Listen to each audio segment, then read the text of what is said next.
Hey, what's going on, everybody? And welcome to the Parker Selly Show. We are back! It's the Parker Selly Show. No, welcome to PCG Live, everybody. What's going on, my brother? What's up, my dude? Good. So, yes, but it really is the Parker Selly Show today because our fearless leader has some family things to deal with today. Exactly, which isn't always important, so that must Yes, be him. family always comes first. If anybody tells me otherwise, I tell them, well, I ain't going to say any swears right now. So. Basically, you're wrong. So that's how I feel about that. Family first, always. Always. Anywho, just making sure that our volume is good. I got the chats up, Andre, so if anybody pops in, you'll know. Alright, cool. But today is going to be quite the interesting show. It is going to be very interesting. Because, Andre, this is week one of our E3 discussions. We are only, actually, as a matter of fact, I think you need to bring up the countdown clock there. I will bring it up. Stat. As you can see, I've been putting it on Facebook. You want to post it on Facebook? I've been putting it on my story on Facebook. You know, you can do the story thing. Yes. Yeah. I thought you got rid of your Facebook. I did. I used the Messenger. So, Okay, never mind. Yeah. Never mind. I forgot. So, I don't have a data connection in here right now due to this Wi-Fi in this place. Alrighty, looks like it's up to me. 2019. Countdown is right around the corner, pretty much. Let me know when you got it. I'll do the drum roll this time. Alright, give me that drum roll, please. We are currently 18 days, 5 hours, 57 minutes, and 13 seconds until E3 2019. E3 9. It's in the game. 18 days until Andre is in Cali. I will be there. I will be square. Not Enix, but I will be there. But you don't want to be square anyway, because that's kind of... Well, I will not be square. I will be Square Enix. There you go. And I will be representing, and I'll be doing as much live streaming as they let me do. Like, I'll be on Platinum City's account on Facebook, doing some live shots. All depending on, because I heard that they do restrict some games. But from what they do restrict, I will be there doing. Cyberpunk, we'll talk about that in a little while. I'm not going to get into that. We'll talk about that, because they just announced some news today, by the way. Well, we will be talking third-party studios today. Yeah, you are absolutely For sure. Which is funny because I had to go back to last year's E3 conferences when we watched them just to get a little vibe for... I need to watch that.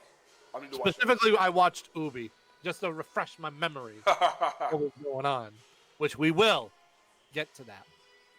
I'm excited. In a little bit. But right around the corner, guys, E3 2019 is going to be a fun episode to talk about E3. But before that, let's ask a question, Andre. Yep. We haven't asked in a while to each other. I know where you're going. And Van forgets sometimes. But what you been playing lately? As I told you when your beautiful stream where people can find you out on Mixer under Dr. Eggplant. That's a plug. Mixer.com/Dr. Eggplant. I was watching my boy Kyle play, my boy Dr. Eggplant play a beautiful game called God of War. Yes. And I had let him know in that, while you've been doing that, I've been busy with a game that was on the PC, I believe, and it just became the consoles. A lot of problems at first, but they're fixing it day by day. But Dauntless was just released. Free to play. It is, I keep telling everyone, this is the best comparison I can give. Kyle, when I said it, was like, what the hell? But it's the only comparison I can think of. Fable meets Monster Hunter. It's literally the only... I think the animation, how you walk around the town, the gestures, the things you can do when you see other people online, the interactions, remind me so much of Fable, and the world kind of reminds me of Fable. But then the fighting and the weapons and stuff are Monster Hunter all the way. Even I don't know what's going on out there right now, but it's crazy. They're playing pool. But anyway, nice.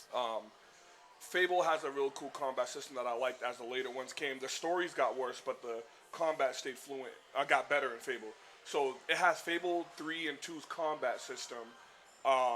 but it has Monster Hunters hunting, and the armor is better in this. You don't have to like do all the if you like being more technical where it's like in Monster Hunter you got to pick up grass to smell enemy scent and you get to learn them and all that. It's more realistic. Dauntless is straight to the point. You find a monster, you beat the hell out of him. All his armor sets unlock, and then you have to like keep beating different versions of him to get more armor. Real fun game. And yesterday I actually played with a lot of PC players, which was really cool. Crossplay is on this. PC, PS4, Xbox One, Switch is supposed to be getting it soon. I can't wait for that because to play this on the go, I'm gonna love it. Really cool game. Really cool game. Just fix it. I think, Kyle, that these game companies got to learn how to fix the game before you launch it. Like, I get that we get problems when games launch, Kyle. But I feel like when it gets to a point where I'm in a loading menu for 45 minutes, and I'm not exaggerating that, and then if I log off, I have to start over again, that can ruin your game from jump. And that's my problem. But other than that, fix those times and make matchmaking a little easier, and we got a really great game on our hands. It's just, we've said this numerous times on the show. Like, that's the norm now. It's like they release a game and immediately day one patch. Yep. Why is there a day one patch? There were 4 in one day on this. There were 4. Yeah, but that's just ridiculous. Like, why is there 4 day one patches? Ridiculous. You literally have the game and then 4 different patches to patch the game. Yep. Why is it just not finished? I can't stand it. Just push the game. Why are these people rushing them? Why are these people rushing for the games to come out? There was never patches back in the day. Nope. In the 90s, it was just there's the game and you play. There was no online to patch anything. There wasn't anything like that. The game had to be ready. Yep. Now it's like, it's an excuse to like just release a game, but now we have 95 patches. Exactly. Like I said, 3. I think it was either 3 or 4 patches. But the fact that I was logged on and then an hour after, they were like, due to how many people are trying to come online, we have to do maintenance, and we're gonna do another patch. I'm like, come on, you can't do that, Kyle. You cannot do that. No. You gotta have that game like ready to go. Yep. Agreed. And stuff. So, Agreed. but maybe one day they'll listen. So you've been playing Dauntless. Yep. Which every time I go to I almost said E3, PAX East, I always frickin' see Dauntless, and I just never play it. Mm-hmm. Speaking of PAX, I should say, before I get to what I've been playing. Get right into it. Breaking news today. Hell yeah. Oh, yeah, by the way, Segway. Segway man! Segway man! So PAX announced that this year, for the first time since 2014, there will be a 4-day badge for PAX West. Fire. 19. Holy moly. It's like they knew I was going. They did. They did it for you, Kyle. They did this for you. They must have. Because I'm very excited now. Mm-hmm. I'm going all 4 days regardless. The 4-day badge is back. So the day after Memorial Day, because more than likely the badges are going to go on sale the day after Memorial Day. Of course. I will be getting them 4-day badges. And I will be watching Twitter like a hawk. I know you will. So watch it, PAX Twitter account. I'm watching you. Not right now. But to next week, absolutely. But anyway, back to what I've been playing. So as Andre said, I have been playing through God of War. Talk about it. My God. No My pun God intended. of War. I was just about to say. Here No goes pun Kyle. intended. It's either Mr. Segway or Mr. Pun. Which one are we going to take? Oh, I'm definitely Mr. Segway. Because I'm not the best on puns. Mm-hmm. And I kind of refuse on puns anyway. But anyway. What's up, Pops? I'll tell him later. My goodness, what a game. My goodness. So spoiler alert, just got the Chains of Olympus with the Blades of, what they called again? I forget. Blades of Chaos. There you go. And that was a powerful, all right, so last playthrough, if you want to go back and watch it, it is on my page. Check it out. Man, so much powerful stuff went down. Mm-hmm.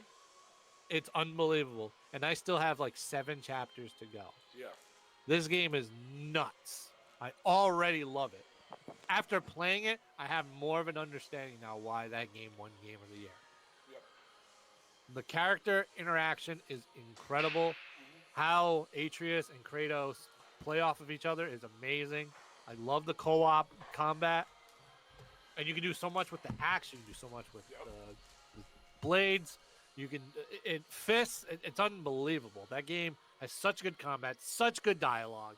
It is unreal, and the fact that they did it in a way where there is no loading screens is unbelievable. We talked about this, Kyle. Yeah. God of War. I'm glad you're playing it now because Yeah. God of War did something different. Remember when I gave my example of what God of War does for me? God of War, other than Breath of the Wild and Witcher 3 way back a few years ago, God of War was the only game that I went to bed thinking about, woke up thinking about, went to work thinking about. I haven't got those vibes in a long time, Kyle. So like I said, Breath of the Wild was the only other game to really do that for me. Yeah. God of War did that for me. So I knew off jump this was something legendary, and I'm glad you're experiencing that now. This is a legendary game. Mm-hmm. This game's incredible. If you have not played it, please, guys, go out and play that game. Like, immediately. Go buy a PlayStation. And this is rare for me to say. Mr. Nintendo and Mr. Xbox are telling y'all. I'm telling you to go play God of War, like, immediately. Go borrow somebody's PlayStation. Even if you have to borrow, do it. I'm telling you, it's that good of a game. Incredible game. Incredible game. I love it. I fell in love with that game just after the last chapter and after the last piece of major dialogue that Atreus and Kratos. I was like, yep, this game is a phenomenal game. I fell in love. I fell in love the moment you met the stranger. Yeah. When that happened, I said, just because I couldn't believe, like, so for instance, I went to see John Wick at the theaters last week. Yes. If a movie makes me in the middle of the movie like jump and like cheer, like I become a fanboy while I'm watching it. Yep. You automatically go on my legendary list. And when I was playing God of War and that whole stranger part happens, to see how they put that together where it's like a cutscene but it's not, you're really fighting, and how they put that together, and you know who that person is, I'm not going to spoil it for people that don't know, right. But when you fight and you do just everything they put together in that game, it gave me hope, like how Microsoft just bought mad new studios. Yeah. It gives me hope for new studios because even though God of War is an older game, they rebooted this. You know what I mean? Like, they took a risk, and not only did the risk work, they made the best God of War out of all of them, and they made one of the best games of all time. Mm-hmm. The other God of Wars, I like them, Kyle. You know, me and you like hack and slash. But you just made hack and slash something different. You know what I mean? Like, it became a different... If more games do this, like a new Ninja Gaiden maybe, or even Hellblade did this. Hellblade was, the mechanics were just like this, just not as fast. Right. You rebooted an entire story and gave us a whole new story, and a whole. It just keeps you interested. With a completely different feel. Whole different feel. Whole different feel, yeah. So I'm excited for all these new studios because now I'm hoping that this goes to show everybody out there, Microsoft, Nintendo, PC, whatever, take a risk sometime because that risk can pay off, and that's what I'm hoping happens with Gears 5, by the way, because Gears 4 was great, but they said that they went easy on it because it was their first game, Coalition won it, but they said they're going to take some leaps they never did before. So let's see what y'all bring to the table because God of War did it. I'm hoping other games take that formula now. I agree. Would you want it to go back to the last format that God of War was in? Never. Listen, I'm a hack and slash fan. Me and you both love hack and slash games. Probably my favorite genre other than Dynasty Warriors because that's hack and repeat. But hack and slash games are like my favorite genre because they don't take 20 years to beat. It's not open world. You just get to the point, do the mission, whatever. Even how they balance God of War's open world, it's still, like you were saying yesterday, it's still not open world. It's very linear. You have a track, but you can do things off to the side that ain't too far off. I don't like when it's too much off. The only games that can do that to me are Zelda. Right. So I think now I'm hoping, and call it copy, whatever you want, but just like Battle Royales came out, I'm hoping now people say, we need to copy God of War's format and make our hack and slash games like this. Devil May Cry is actually a little close to God of War. It's not as in depth, like story-wise, nowhere near story, but the combat isn't the old Devil May Cry. Like, it feels like it here and there, but it's more closer to you now, where the camera like pushes in on you a little bit more. Yeah, and yeah, the yeah, combos yeah. a little more detailed than they used to be, where it was like just go in the air, hit them in the air for 30 minutes and kill the opponent. They added like triggers. They added grabbing somebody and using another weapon to switch to continue the combo. So, Kyle, I just hope that because we get all these battle royales, and I'm starting to agree with you on this. I really can't stand battle royales no more because they are aggravating the hell out of me now. But they're only aggravating because they're all too similar. If you take God of War's formula and do that, and you make these, like I said, Kyle, just think Ninja Gaiden made the way God of War was made. That's all. Just think of it, Kyle. Just think of it. I'm telling you, man. My thing is, they did something. PlayStation did something that is now very unique as far as the hack and slash genre goes, because they went with the over the shoulder cam, Yep. which they're, let's be real honest, a lot of their exclusive games Over the shoulder. are over the shoulder. Very true. A lot of them, and a lot of people are like, I've seen it from friends of mine. They kind of go after PlayStation because they go back to the same engine. Last of Us, over the shoulder. God of War, now over the shoulder. Uncharted wasn't really over the shoulder, but there were some times where it was over the shoulder. Yeah. Everything's majorly third person view. But they're still doing something unique with the hack and slash genre. And it's going to be a weird comparison, but it's going to make sense. I see this God of War is like Metroid Prime. That's a good. No, that's actually good. Keep going. I know where you're going with this. Because Metroid originally was that side scroller Metroidvania type game where you had the big map and you had to go up and down, up and down, up and down. When Metroid Prime came out, it was a phenomenal game to switch to first person, and it worked out awesome. Perfectly.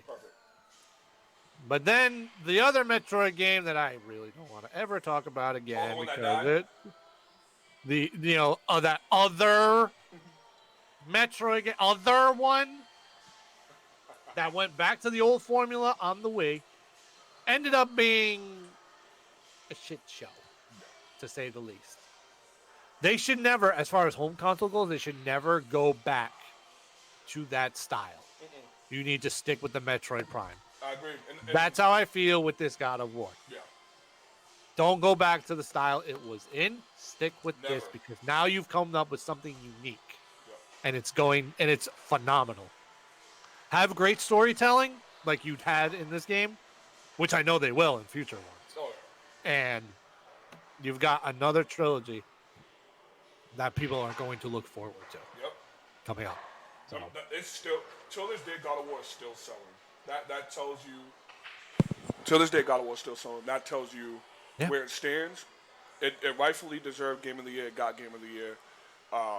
And like I said, not every hack and slash can do this. You know, Bayonetta is Bayonetta because of how it is. Bayonetta can't go. Yeah, games like Bayonetta and Devil May Cry, now with Devil May Cry, never should switch their camera because the way those games play is fantastic. Yep, agreed. So they need to stay. Like Bayonetta almost won Game of the Year a few years back, if you remember. Well, he lost to Overwatch. When it lost to Dragon Age. Oh, Dragon Age, okay. But it should, realistically, if we're going by rating, Bayonetta 2 would have won because it was the highest rated game out of all of them. It would have been rightfully so because Bayonetta. So in my opinion, it should have won because it was that good of a game when I played it. It was. Devil May Cry, same thing. Like I said, stick with that formula. It works. It's been working for ages. Yep. God of War, again, they went out of the box, did something different, and it works out for them. Really good. I don't know if there's another franchise that could pull this off. I feel, in my opinion. So me and a friend was talking about this. Another franchise doesn't have to pull it off necessarily. Yeah. But me and my friend was talking about this because you know how much I love Ninja Gaiden. Ninja Gaiden is very fast-paced, but at the same time, Ninja Gaiden is about countering. The base of Ninja Gaiden is countering over attacks. Like, it's really about your defense. And Sekiro has shown us that you have to play defense in a game, right? Now, Sekiro is very similar to God of War. It's just faster. But Sekiro, it's the same thing. It's not necessarily over the shoulder, But No, it's yeah. a different style of a hack and slash. Like, if you play Sekiro, you'll see it's not like either of the hack and slash. So there's different ways to make hack and slash work. That's why I don't feel like it's necessary to make it God of War. But man, me and my boys talk about this. We were like, if they could slow Ryu down a little bit, but give him the combos he had and the weapons he has, it could definitely work. I mean, you go in Ryu's story is deeper than people know. Like, if you played Dead or Alive, if you played Ninja Gaidens and all these games, and if you look up like the even fan made stories on him are really cool. But Ryu is such an interesting character, and he's a ninja at the end of the day. There's a lot you can do. I just don't think the jumping mechanics Ryu has would work, because God of War, you don't even jump like that. Right. And that's why I feel like they can pull it off with God of War, but a game like Ninja Gaiden would be very tough. Yeah. It'd be very tough to do just because of how that game has played. We've played the hell out of Ninja Gaiden between me and you. Yep. We know the ins and outs of both those games, because I'm not even counting Ninja Gaiden 3, because that was just something else. That was like Metroid Other. Exactly. Like Metroid Other, whatever that one was. I know the name. Just for the guys and people out there. But yeah, Ninja Gaiden would be really tough to do something in that engine, because you would really have to make a story that is very, enthralling and very, getting people into the game. Yep. So it's tough with Ryu, because I feel like Ryu's story, video game wise, not sure outside of video game, like manga wise, but video game wise, his story is basic. The typical ninja revenge. Typical ninja fighting for his village because somebody attacked his village. Yeah. So now he's going for revenge. Yeah. Pretty much typical ninja story. True. I feel like the NES one, maybe they could go back and revisit the NES storyline. They could. Because that was a little bit different. Yeah. And it was a little more intriguing, I would say, rather than the Xbox ones. Because the Xbox ones, again, is just typical one. Yeah. But the NES versions was a little bit different. Yeah, true. So maybe they should go back and revisit that. They could. They could. It's just God of War. That's how good God of War is. It gave me that hope of other games being like it. Will other games be like it? Probably not. But it gives me that hope, knowing that stuff can be done with the sword or with the weapon that makes more sense. You know what I mean? It's story-driven, action, all that stuff. It doesn't just have to be an angry god going around getting revenge. You know what I mean? Yeah. That's what made God of War so amazing. Yeah, and that's the whole thing. Like with the last trilogy, it was literally him being angry and killing everybody. Yeah. This one, he's more of a father figure, positive. Which is dope. Right, which is crazy how they changed the character like that. Unbelievable. But overall, God of War is a fantastic game. Unbelievable. Definitely deserving of Game of the Year last year. So, agreed. So anyway, that's what we've been playing. Now, let's get into actually some news before we start talking E3. We'll do it quick. Now, you didn't get to talk about this last week because you were not here. But I wanted to get your take because obviously we're both big Sega fans. So they announced 10 more games last week. I'm aware. For the mini. Yep. For the games that have already been announced, we'll run through it again. It's Sonic the Hedgehog, Echo the Dolphin, Castlevania Bloodlines, Space Harrier 2, Shining Force, Robotnik's Mean Bean Machine, Toe Jam and Earl, Comic Zone, Altered Beast, Gunstar Heroes, Castle of Illusion, World of Illusion, Thunder Force 3, Super Fantasy Zone, Shinobi 3, Streets of Rage 2, Earthworm Jim, Sonic the Hedgehog 2, Contra Hard Corps, and Landstalker. Those are the games that have been announced so far. The 10 new ones that were announced. The first one is a shocker. Mega Man The Wily Wars. That was crazy. The next one, kind of an obvious one, Street Fighter 2 Special Champion Edition, which I played the shit out of that version back in the day. I had it down. I had it down. What's that? Kind of difficult to put in a Sega controller, but keep going. Yes. I had that game down to a T where I almost ran the hardest difficulty without getting hit. Darn. I got to Bison and just got hit by Bison, and I was like, shit. but I almost did it. Anyway, Street Fighter 2 Special Champion Edition. Ghouls and Ghosts is the next one. Alex Kidd in the Enchanted Castle. Beyond Oasis. Golden Axe. Phantasy Star 4, The End of the Millennium. Sonic the Hedgehog Spinball. Which, keep going. Vector Man. We are. And Wonder Boy in Monster World. Yep. Your boy Wonder Boy So made it. You want my take on it, right? So what is your take I think on the 10 games? I was already sold on this from last time we talked. I think we all were. Yes. I was already on the fence with saying that this would have probably been the best mini. But now, this is the best mini console to come out. This, as much as I love the SNES, you know, I'm going to rock with SNES. I love the SNES. Don't get it wrong. But the SNES only offered 25 games. And don't get me wrong, they're classics, they're legendary, they're great. Almost every game on there was phenomenal. But this list, man, this Sega Mini, this is Sega's apology to us. For me. Yeah. This is Sega saying, we are dang sorry.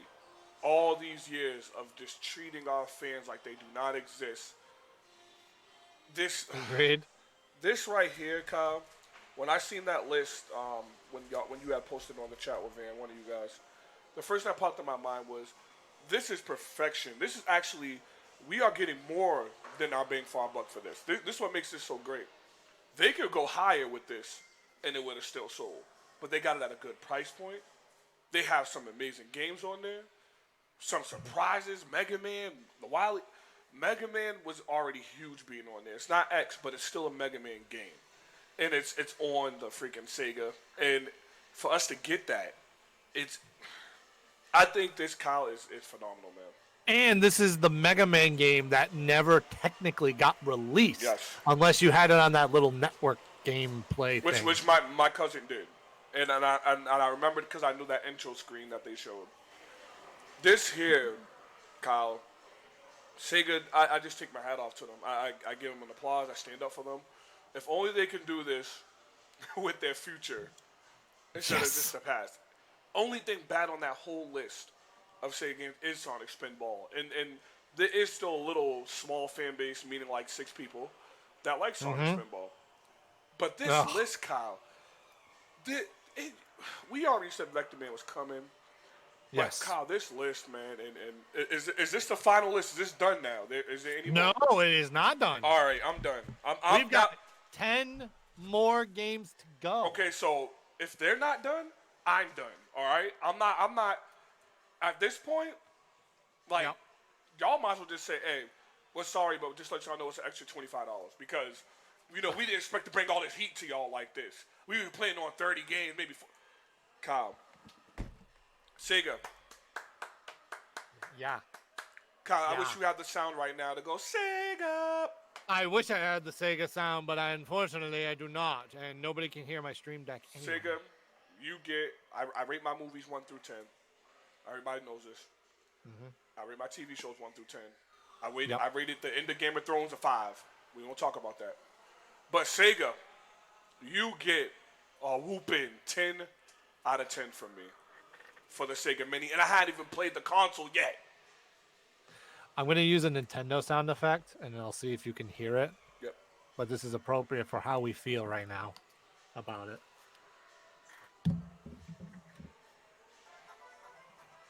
Perfect. Perfect.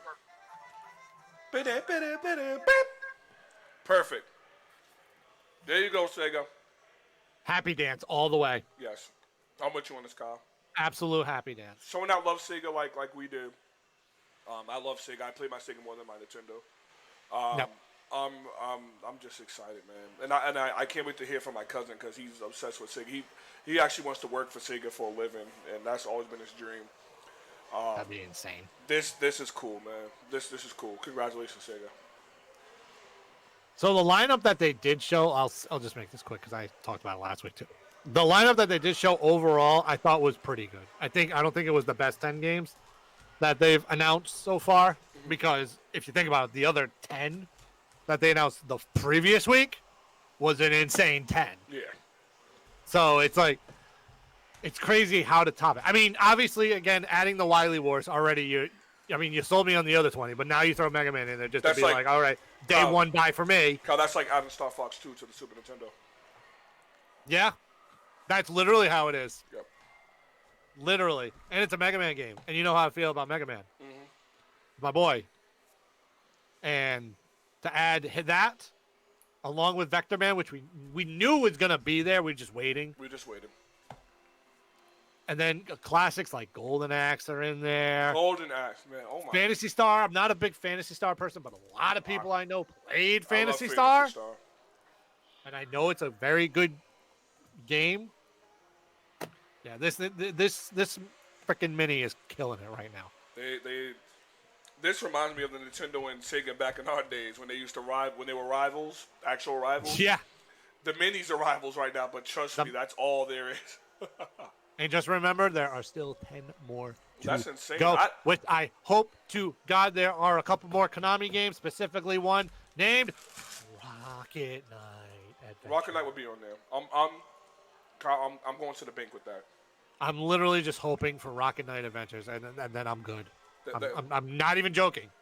I'm good. Now, I think we're going to see Sonic 3 in there. I think we're going to see the Sonic 3 and Knuckles. Yep. Thing. I think they're just waiting on that because there's no way they're going to add Sonic and then Sonic 2 and not have the one that arguably people say is the best one. Sonic. Not on there. Sonic 3 and Knuckles, Rocket Knight are enough. After that, I'm good. I'm good. That's enough for me. Put whatever else in there. Yeah, that's enough for me. All right, so big props, Sega. Big props. 10 out of 10, baby. All right, so next we'll dive into some quick news. This is more, you shared this one about the Oculus Quest. Yes, I know a lot about the Oculus Quest actually. So do tell. So I'm still a person that goes to GameStop. I mean, I earn a lot of points, so I still go by there here and there. We know Van, our boy, can't stand GameStop, and I can't too in certain cases because I work there. But a friend of mine at GameStop had asked me if I was getting this Oculus Quest, and I'm like, I don't do VR. I don't want to hook it up. I don't want to do that. I'm not a big VR fan. I'm just not interested in it. You know what I mean? Yep. And he said, but then I was like, and especially since I don't want to do like PS4 and stuff, he said, yeah, but this is gonna be the first time you can play VR without having a console. I was like, oh, wait a minute, no console, nothing. He said, no console. You just put it on and go. I was like, there gotta be something more than that. Or I said, with this, it's gonna be really flawed. It's gonna have a lot of problems. It's not gonna work well. It doesn't, like Van was saying. Van immediately went to, it doesn't have the power and stuff. But I said, Van, did you read the article? Because in the article, all of them that reviewed it were all saying, no, surprisingly, this has the power that they didn't think it was gonna have, and it runs very smooth, and the VR is as good as any other VR. So my guy at GameStop had told me he got hands-on with it at PAX. He did it. He did it hands-on at PAX, and he said then after he did it, he said they only had it out for like 2 days there. And then he said after he did it, he never liked VR, but he was playing an anime game. And he said in the anime game, you go through the anime world and like you interact like a regular RPG. You go talk to people like a Zelda. You talk to somebody, but like while they're talking to you, you can like flick their ear or something. They're like, cut that out. Or like you can when it starts raining, you actually have to put your hand like this, and the water will pour over your hand. Like he was just describing to me like how in depth this game was, and I said, okay. Wow. So he was like, it's gonna release in 2 days. So I said, what do you think about it? So I'm sitting there. He's telling me all about it. And then next thing you know, I see on IGN, they say this thing is great. So I said, oh, okay. So this VR is really good. So I've watched a lot of videos to see how it is. Everyone that's had this, Kyle, and everyone that's touched this so far has said it is the best VR experience they ever had. Wow. Everybody. I mean, you can look online and you'll see it, Kyle, yourself. Everybody's saying the same thing. This is like now legit the future, and this is now legit VR. Because you're not restricted. My boy was telling me if you're in a small little living room, like he said his living room is small, they have bars set up where it will let you know you're about to hit something, or someone's about to walk in front of you. It will let you know someone. It can sense. He said 25 feet around you, which is a good range. That is a very good range. That's a really good range. So he told me that it is. He said he's gonna have it. So I mean, I'll see what he does when he said he will do some videos. But he said it's literally the future, and it's going. Anyone else focusing on VR right now? He said any consoles. He said I hope Microsoft is, because we always talk Microsoft. He said I hope Microsoft isn't thinking VR unless they go with this as their base, because VR compared to this, for it to not be a console, I mean, that's kind of big, Kyle. And it comes with games in it. There's already games in the thing. I believe he said there's 30 games in it, 30, 25 games, somewhere around there. There's a lot of games in this thing built in. Not a bad starting lineup there. That's what I'm saying. And then 30. To keep it going, I guess all you have to do is hook it up to your computer. You can download more stuff into it. Kyle, that's big. That's huge. That's big. That is a game changer. You know what? You know what's funny? This is literally the more upgraded version of the Labo VR. Pretty much. That's exactly what it is. Yeah, which is really funny. I find that extremely funny. Labo with a bigger budget. Yes. Agreed. This does look insane. Mm-hmm. It does. Again, I'm not a big VR person either. Me either. But to be able to have free movement is great. Yep. Not having a cord, well, per se, not having a cord attached to a console. That's big, man. And having yourself limited is humongous. That's huge. He said that there was going to be. He said in the mall. I think he said in July they're going to have in the middle of the mall an area where they set a whole bunch of those up so people can try it out.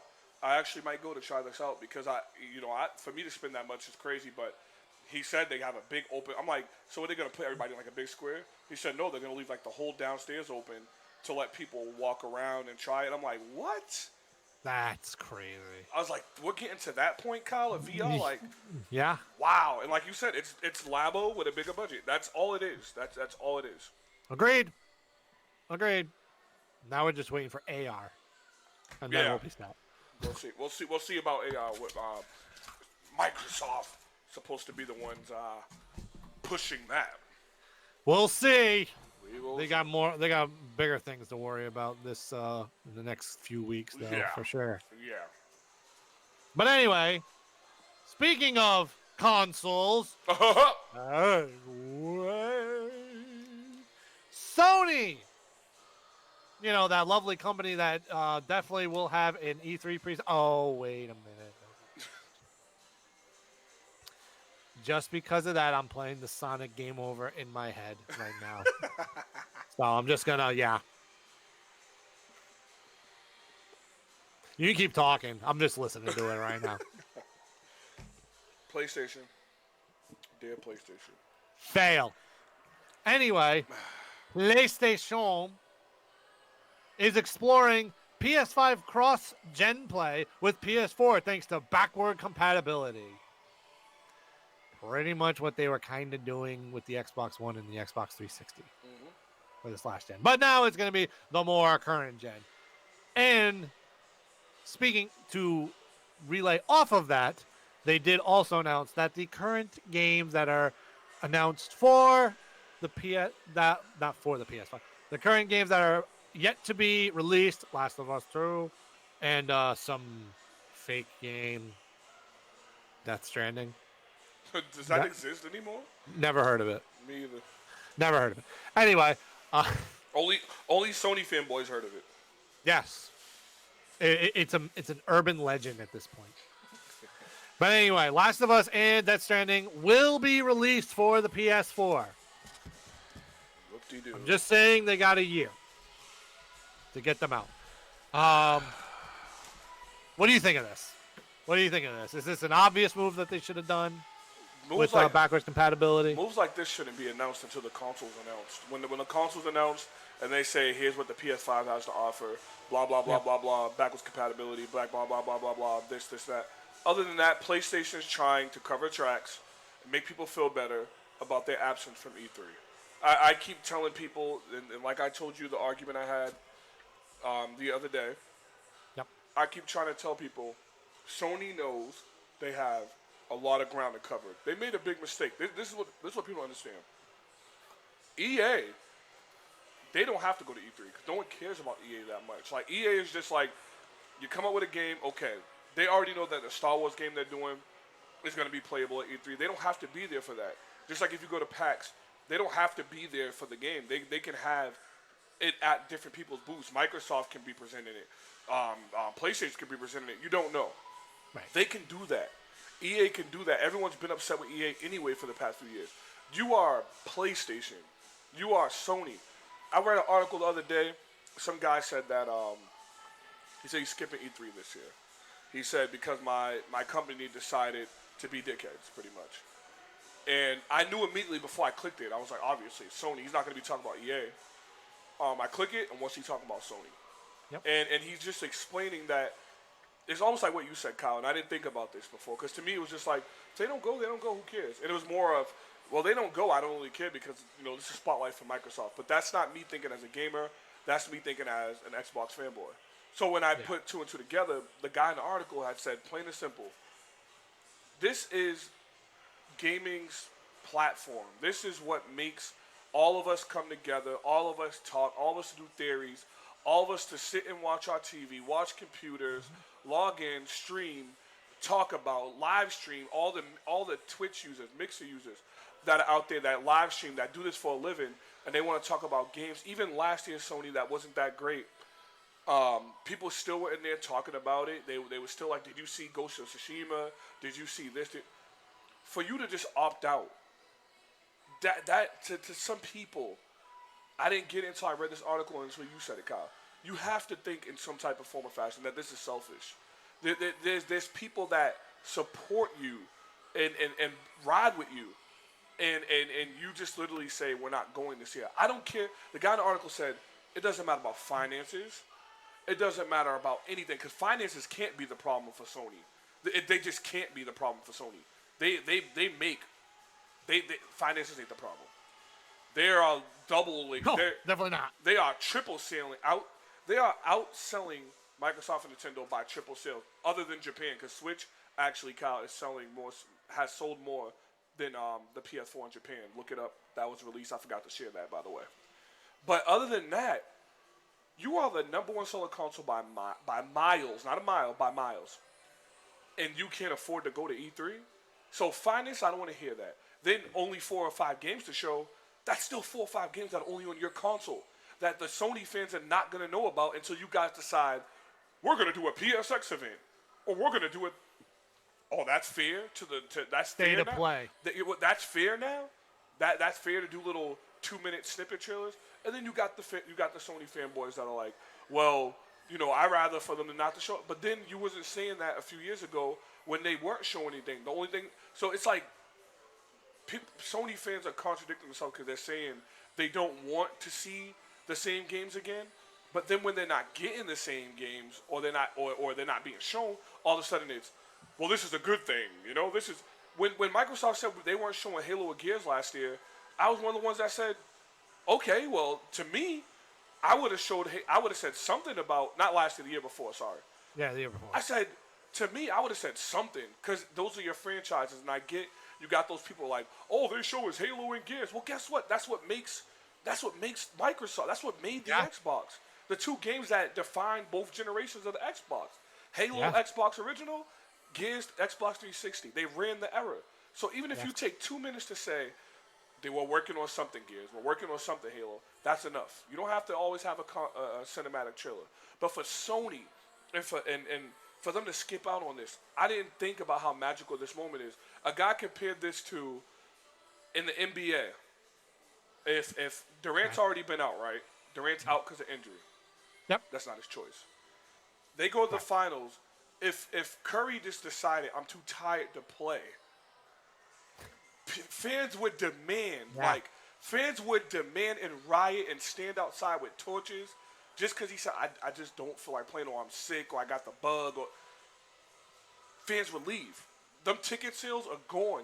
Your audience is gone. That's not going to happen with Sony fanboys, and it shouldn't happen with Sony fanboys. But to sit there and act like nothing's wrong, you can't sit here and act like ain't nothing wrong with you. You can't sit here and act like your game for the first time ever, Kyle. For the first time ever, Yeah. you can't sit here and act like the same. Now all of a sudden it's not a big deal. But y'all were the ones that were there every single year and never missed the E3, and y'all missed this year's. There was other years before they didn't have games to show off, Kyle. So don't tell me it's because we don't have a lot of games to show off. That's some bull crap. So to me, I just look at it as I didn't realize how magical the moment is and how people me. I don't care because I'm not big PlayStation. Like I would have loved to have been in a PlayStation at E3, but I wouldn't have been there anyway. I wouldn't have probably went to the booth, or I would have went just for you guys. But other than that, what about the fans that did pay for them tickets and can't get the refund back?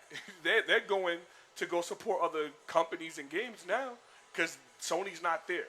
You know what I mean? So it's like, to me, I didn't realize it, Kyle. I should have noticed, like you said, in the first moment this came up.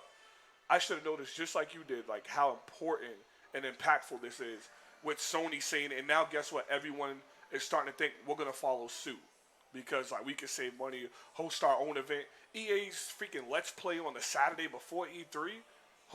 What the hell is that? Activision's doing it now. Activision's not going to be there. Activision's supposed to be doing their own little thing now. I'm like, see what you done did? You're the big brother that's now going to lead everybody else to say. Microsoft got their own building, Kyle, across the street. But they're still at least a part of E3. Even if Sony said we won't be there, but we'll have a sizzle reel for you guys, a game showcase for you guys, something for your fans. But instead they just said, our fans will be all right because we know we're sitting golden right now. That's what it looks like to me. See, but this is... And here's the thing that bothers me. Now, I will say this. That if this was Nintendo or Xbox doing the same exact thing, we would, like you said, like you wouldn't visit Sony. But if it was Xbox, you would visit them. Mm-hmm. You'd be so disappointed, and you'd be like, what? Yep. And be in shock. And I'd be the same way with Nintendo if they did that. If they didn't even have a presence there. And that's the thing that I don't get. Not only are you just not going to have a conference. You're not even going to be there. Yeah, that's insane. To do nothing. And they said that numerous times that they are not going to be there at all. That blows my mind because your year is not going well currently. Because Days Gone came out, and regardless of the fact that I know a lot of people still playing through it, and they say as you get into the game later on, it does get better. I understand that. But a lot of played the beginning and fell off immediately. I know people that did that exact same thing. Yep. They played it, and after a while, it's like, I can't do it. And they just stopped. Your year, and it did not get good ratings, let's put it that way. As much as I talk about, I don't care about ratings because I really should play it, and I don't like to give a number score. The fact is, that's only one man's opinion. Yeah. You've got a whole slew of the gaming industry that rates games by score and everything else. Mm-hmm. That score for Days Gone is not good. Yeah. So far, your year is not starting off well, Sony. To now say, okay, well, we're still not going to show up. Yeah, I said it before. It's a selfish move. They are doing an event in June, so it's not like they won't do anything for the fans. That's great. That's amazing. But a lot of fans want to get hands-on with these games. Mm-hmm. A lot of fans want to play The Last of Us 2. Yep. A lot of fans want to play Death Stranding. They want to play these exclusives, and you're not giving it to them because you decided to back out because your excuse is that because so many things get leaked nowadays and all this news, it's not surprising, blah, blah, blah. The fact don't is, give us that. Stop. Just E3 has always, not at the beginning, but as it's evolved, has become more for the fans. Mm-hmm. And that's what I think you're here to. Yeah, you are still doing you're doing your state of play for the month of June, but that's a direct. Nintendo pulls a direct at E3. You know what they do right after that? They do Nintendo Treehouse Live. I was just about to say it. They have a presence, regardless if they don't do a big show anymore. Everybody, a lot of people, oh, well, Nintendo did the same thing. No, they didn't. No, they did not. not. They're not there as a conference. but they're still there. Yeah. Reggie Fils-Aimé was still there when that E3 was going on. And Nintendo got back. See, in fairness, Nintendo did get backlash for that. People were flipping. They did, about, yes. about that year, but they when they stopped conferences. Yeah, but they still had something. You know what I mean? Like people still was able to play. That was the year of Pokemon, right? In Breath of the Wild. Yep. Yeah, those still were there for you to play, and they still talked about it. So you can't compare this, man. This is just straight a slap in the face to all gamer fans, and Sony fanboys are the only ones that don't feel the slap. I feel like the last correct me if I'm wrong, but I think the last conference they had at E3 was when they revealed the Wii U. Yeah. That was the last time I believe they had a live presence at E3. After that, they did not do it. Probably because there was a lot of backlash with the Wii U when it first got announced. And then it was just one thing led to another. They had the 1 year where the only game they previewed was Breath of the Wild. And I said this numerous times that year. As great as I love Zelda, as much as I love Zelda, why is that your only game that you are previewing for everybody to play? It was not a smart move. But PlayStation could even have done that. They could have. Even if they said Last of Us 2 will be playable, that would have been a little. That would have been a little holdover, Kyle. You know how many people looking forward to The Last of Us 2? That's what I'm saying. Just a little holdover, man. Just something. Like I said, if this was Microsoft or Nintendo, it would have been all hell. I'm talking about like zero presents. I'm not talking about what Nintendo did before. Oh, zero. I'm talking about zero presents. Like, right, same thing. I wouldn't defend it. Nope. Because there's nothing to defend. Why aren't they at E3? So you mean to tell me I'm going to go watch E3 and Nintendo's not there? Yep. That's like the first year I went to PAX East and Nintendo wasn't even at PAX East. Which being my first, I was like, okay, maybe they just don't show up. But then the next year they showed up, and I'm like, oh, okay. Well, at least they showed up this time, and now they've been there ever since. Yep. But it's just like, you can make all the excuses you want, and I don't care. And because they're Sony, they think they can get away because they're the highest selling console, which might get surpassed eventually anyway by the Switch. They think because they're so high and mighty right now that they can do their own thing and blah, blah, blah, blah, blah. Yes, they're doing something for the fans, but it's kind of half-assed. And let's be real here. And to add on to their bad year, the first state of play that they did, answer this question for me, Andre. Can you watch it now on YouTube or anything like that? Oh, I don't know. The answer is no. Are you know serious? Why? You know why, though? Wow. It was so bad that they pulled it. They pulled it? The first one they did. They pulled it because it was that bad. That it was that disappointing that people hated it. They pulled it from their YouTube page. But this goes to show you that, Kyle, though, that that's the anger, but that's the anger of Sony fans. Because they're the ones that watch it. You know what I mean? Like, we all watch it, but Sony fans are the ones that watch it.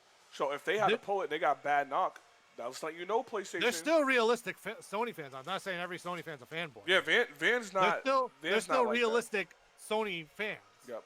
Because if that wasn't the case, then that abomination would have still been on YouTube. Yep. Van was saying that state of play was horrible. So there's horrible. There's good ones. There's good Sony fanboy, and then there's people that just try to ignore everything. They try to act like everything their console does is good. So. But I will say this: the second one that they did was good. I'm gonna cut you off here. Was good. It was good, except they're promoting a third-party game. True. Their big reveal was Final Fantasy VII. Very true. I didn't think about that. That's true. I'm sorry, but that's a third-party game that's gonna be on the Xbox. Sony, you know it. See, Kyle, where were your exclusives? Kyle, why is everyone doing this now? Why? So, for instance, Microsoft. Last year they showed Jump Force, right? And of course, we all we were excited. The new thing that Microsoft and PlayStation battle over, and this is what makes Nintendo greater when it comes to exclusives. Yep. They show multi-platform games, and they look at it as we were the first ones to show it. To me, I'm like, I don't want to see. Like we already know that what's the game called? The Project Red game. I always forget the name. What we just talking about? Cyberpunk, right? Yeah, Cyberpunk. Yeah. Microsoft's probably going to show that. If Microsoft They shows showed that, it last year. yeah, but see, this is the difference this year. PlayStation's not there now. So Yeah, correct. any other year, I would say I don't want Microsoft showing multi-platform games, but this year would be the one year that I accept that because they can say the One X has been successful, the 4K has been real, this and that. They can now say this is how Cyberpunk's going to look on the Xbox with some exclusive content first. If you do it that way, I'm fine with it. But if it's just we just want to be the ones to show the game off, I can't stand that. I cannot stand that, man. Well, we'll get to that next week because next week we're going to talk Xbox anyway. So I don't want to dive too deep into the Xbox. Well, I'm saying it because Final Fantasy, like you said, Final Fantasy VII is a multi-platform game, but you want to be the first ones to show it. Right, and quickly, that's the problem I had with Xboxes last year because we even said it. Why did Cyberpunk go last? Mm-hmm. I mean, I get the reason why it's a big game and stuff, but come on, your exclusive should be should be the game that stands out. Mm-hmm. You have to promote your exclusives, I guess, with Microsoft there, quote exclusives. But like that should be the vocal point. Your exclusives. I don't understand why multi-platform games are the vocal point with a lot, and that's why I love what Nintendo does because their vocal point is not their third party. They show their third party in a sizzle reel during the directs. That's it. They don't promote the shit out of the third party. They tell you it's there, and people are excited. Like when they showed Doom, that was in a sizzle reel. Yep. They didn't, be like, oh my god, and then like make a huge thing about it. All their huge segments are first party exclusive games. That's why I love Nintendo's directs. Very true. Because they promote it. They're exclusive games. You don't see a specific direct for any Bethesda game on a Switch. Just saying. But anyway, point is, getting back to Sony, going back to whatever they're doing to try to do with the PlayStation 5 with backward compatibility. That's great and all, whatever. There was that chart a while ago that it said, a lot of people don't use backwards compatibility, but, whatever. This is like very little news, but their year in general is not going well at all. They've already had 2 state of plays that one was garbage. We won't talk about that. One to me was mediocre at best. They had the Final Fantasy VII release again, but again, like we just said, it's a multi-platform game. Very true. Jesus, talk about your exclusives, which I'm assuming they are going to do that next month in their next state of play. Mm-hmm. And I will. And the last thing I'm going to say about Sony is this: if your state of play next month lasts 15 minutes, I was going to say the time slot can't be 15 minutes, Kyle. It can't be 15. That thing literally should at least be a half hour. If that state of play lasts 15 minutes, and I'm even saying 15 minutes, I'm going to be disappointed. I would be disappointed. I agree 100%, Kyle. Because now it's just like, hey, here's the games. There you go. And they just get to the point. Like nothing to describe it, nothing like that. It's just, here's the games. Mm-hmm. They may show a release date to get everybody excited. And it'll be good if they show the release dates. But if they don't show the release dates, then it's just like, okay, whatever. So, I agree to that. But all in all, Sony's not looking great this year. No. In my opinion, they're not looking great this year. And the thing about it is, like, it isn't like Microsoft is doing a lot of games either. But the thing that Microsoft is doing is they're giving the fans what they're asking for as far as Game Pass, Gold. They're doing all fan service right now. And another staggering number released was that almost 9.8 million people use Game Pass. That's big. That's really big. Yeah. So they're doing other steps. And we got the partnership now with Xbox and Sony. Which, were you going to talk about that, Kyle? We'll talk about that next week. Yeah, because we got Van next week. Because we are talking way too much Xbox right now. You're right. Save it for next week, you Xbox lover, you. You're absolutely right.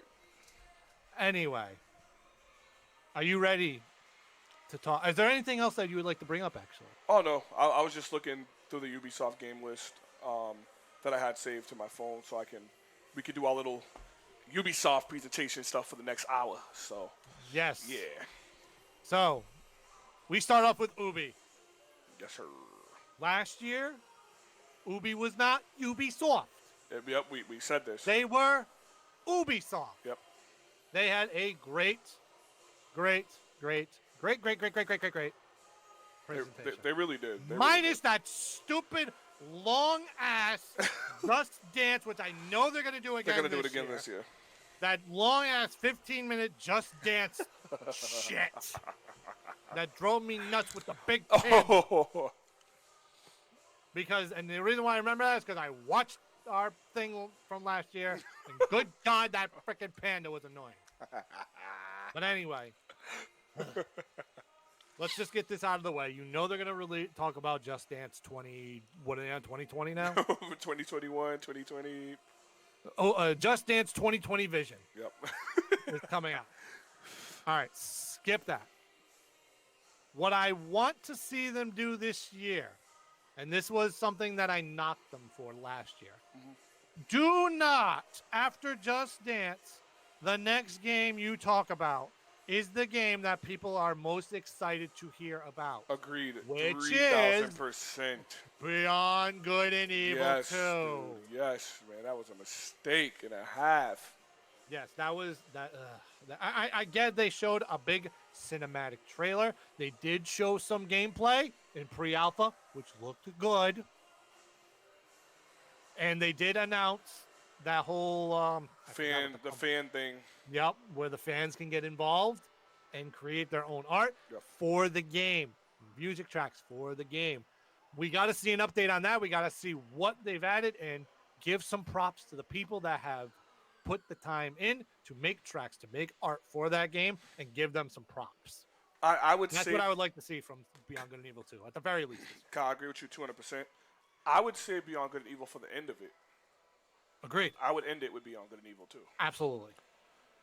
There's no other game. There's no other. We're going to be talking about a bunch of other games, but there's no other game that you could end with. So like, even my fear for this, I'm hoping they're going to be Ubi again, but my fear is, Kyle, that this is why I don't like games getting revealed before E3, because we got the Breakpoint trailer for the new Ghost Recon. We're going to get a lot of that. Because when they show their games off, they love to show their games off because their games are done. That's one thing I give Ubisoft. They push games out super fast, like super fast. Yeah. This Breaking Point, we'll get a whole multiplayer introduction thing to it. But how do we want to go about this, Kyle? Do we want to go by predictions? Do we want to go by order? What do we want to do with how we're setting this Ubisoft thing up? So, I mean, what we can do is kind of talk about what they did last year, kind of relay off that and see and talk about what they'll bring up again this year. Like we just said, Beyond Good and Evil 2 is going to be brought up again this year. No question. The next one that that's definitely going to be brought up because we haven't heard anything from it is Skull and Bones. See, this is the thing about Skull and Bones. We will see Skull and Bones. Absolutely. It won't be playable because they delayed Skull and Bones again. On Twitter, they announced last week, I think it was, Skull and Bones delayed again, which... So there's an issue. Obviously. There's an issue, a big issue. But all that trash they was talking last year about the factions and how you can do this and you and your friends get online and blah, blah, blah. And the game's delayed again. Not for a few months, for another year. They will show some Skull and Bones. They'll show it, yeah, absolutely. They will show Skull and Bones again. The one thing that obviously their Tom Clancy game, like you said, is going to be Ghost Recon because last year they were all about the Division 2. The Division 2 has been doing great. Which they'll talk about DLC for Division 2. They will definitely bring up DLC for Division 2. Yep. Games that probably won't be talked about again this year, more than likely, because they showed Mario plus Rabbids, the DLC for Donkey Kong. Pretty much that game's done at this point. There's nothing else to do in that. There's nothing else. Unless the new one's announced. Unless they have a new Rabbids, yep. Or get to that prediction in a little bit. That's what I say. We don't want to do predictions. Nothing. We don't want to do predictions yet. Not yet. But that game, and then more than likely they're not going to talk about Starlink again. No. Starlink. I still want to play Starlink. I'm still interested because specifically, obviously, the Switch version. I'm still interested because it looks like a fun game. I To play. watched I'm my not into brother. the best. I watched my brother play, but it's one of those games where it's like it's cool to see when you see it, but Yeah. investing in time into it. Nah. So the other question too is this: do you think they still continue to support For Honor at this point? I can't speak on that because I got a prediction about For Honor. So Okay. We'll get to that then. Okay. We'll get to that. All right. I honestly think that that's kind of done because I was shocked last year when they even talked about. I was just like, well, they're talking about For Honor. Yeah. Wow. Okay. Um, Assassin's Creed Odyssey was another game that they talked about to death. We were making fun of it, obviously, because it was literally less than a year after Mario Odyssey came out. Yeah. Assassin's Creed Mario Odyssey. Assassin's Creed Mario Odyssey. Came out on the same day, actually. That is true. They did come out. Came out on the same day. That's very. Wow. Thanks, Ubi. Thanks, Ubi. Much respect for Mario. Yeah. So do they start showing off a new Assassin's Creed this year? Well, that's another one. That's another one. It's in the predictions. That's another one style. I'm gonna say. So I guess, yeah, they had Transference last year. That game flopped really bad. So That game did flop real bad, and Van was looking forward to that a lot. Like, and he was the most excited because Van loves VR. Me and you were like, not yet. So. Oh no, yeah, but all in all, that game did not do well at all. Really bad, really bad. The last game, I get, Trials, but I don't think they're going to announce another Trials this year. The other one just came out not too long ago. Yes, and the company was called Hit Record. That was doing Beyond Good and Evil 2 with all that stuff, led by Joseph Gordon-Levitt, if you remember that. Yeah. Oh yeah, I forgot all about that. Yeah. Yes. So I think, so pretty much the games that I think they will talk about this year, obviously Beyond Good and Evil 2, they'll show some Skull and Bones, and Just Dance. Yeah, because that's always going to get shown off. It has to be. That's the start off. And then the other thing is we will definitely see some DLC for the Division 2. Yeah. Be announced this year. So anyway, I guess we're into the predictions part. Predictions. Of Ubisoft. Or will it be Ubisoft? Or will it be Ubisoft? Because they're bound to be Ubisoft eventually. It's in their track record. But anyway, Andre, what do you think? I'm not going to say direct prediction. We're going to ask some questions here. Okay. Do you see something Assassin's Creed? Yes. Due to Van actually had pulled this article up months ago, and the people that when I clicked on it and it was on Twitter, it was taken down literally 20 minutes after. And then a little bit more it was talked about. We do hear about an Assassin's Creed, but I think this will be the first year, the second year they've done this. I think they'll skip out on this year of releasing Assassin's Creed. I think it'll be an early spring release of an Assassin's Creed Viking game. Yes. Assassin's Creed Ragnarok. Yes. Which was crazy when I first heard that. When you guys told me, I was like, oh, an Assassin's Creed Viking game. But don't you think that's kind of weird? Well, Assassin's Creed needs to switch from, I already told you guys this, they shouldn't be called Assassin's Creed no more. They should be called the Creed because in Origins and in Odyssey, you're no longer an assassin. You are literally a warrior, like one of the best warriors in history. So for them to keep calling it Assassin's Creed, I feel like they're afraid to change the name. But just say the Creed and say the Creed Ragnarok or something. Stop calling it the Creed! Yeah, they're not assassins anymore. No, definitely not. By the way, Mac X Vader, thank you for the follow on Mixer. Thank you very much for that. Really appreciate it. How you doing today? I do agree though. This isn't Assassin's Creed anymore. It hasn't been Assassin's Creed for a very long time now. It's now, you are a warrior. You are in a massive battle. Pretty much at this point, depending on what timeline you're in. So yes, it should.